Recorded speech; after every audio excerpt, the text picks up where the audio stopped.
Hi, good evening. My name is Elizabeth Ormsby, and I'm hopping on here to discuss the first question of this assignment, which is how have recent historical events affected the course of research in organizational psychology, and talk through an example. So, like every other field of study, or most fields of study, recent and not so recent historical events have a large impact on what we study, why we study it, and how we study it. And one of the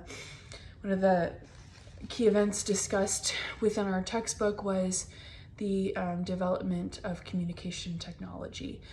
And I think this is such a huge factor, both positively and negatively. So that's kind of why I wanted to discuss this one.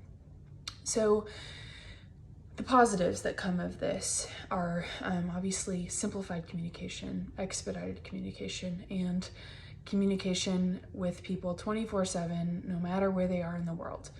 And you could email, text, call, whatever. And I think we all know that, which is awesome. And that is something that, many generations couldn't have dreamed of. But we really run into the negatives here when you look at the same exact things. I can now contact someone that works for me 24/7, 365, no matter where they are in the world, no matter if they're on leave or on vacation or sitting at dinner with their family. And I think this creates a big problem, and it really decreases employees' ability to go home mentally. And you have employees who are used to getting phone calls from bosses or coworkers at all hours of the day.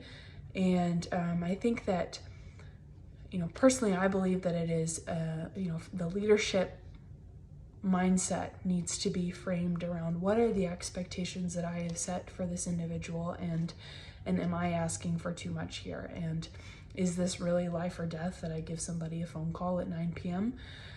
Or not? Or can this wait until 7 in the morning when I'm sitting right next to them?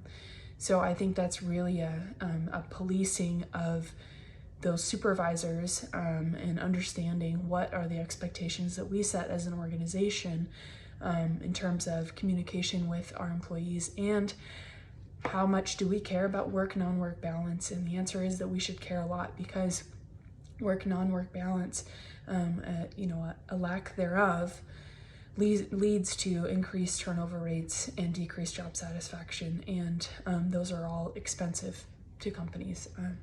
So that is a reason to care, and I think that it really needs to be tackled from the organizational level, not really the individual's level, because it is difficult to attack something that you are quote unquote the victim of, But yes, so that concludes my discussion of the development of communication technology and its effect on organizational psychology research.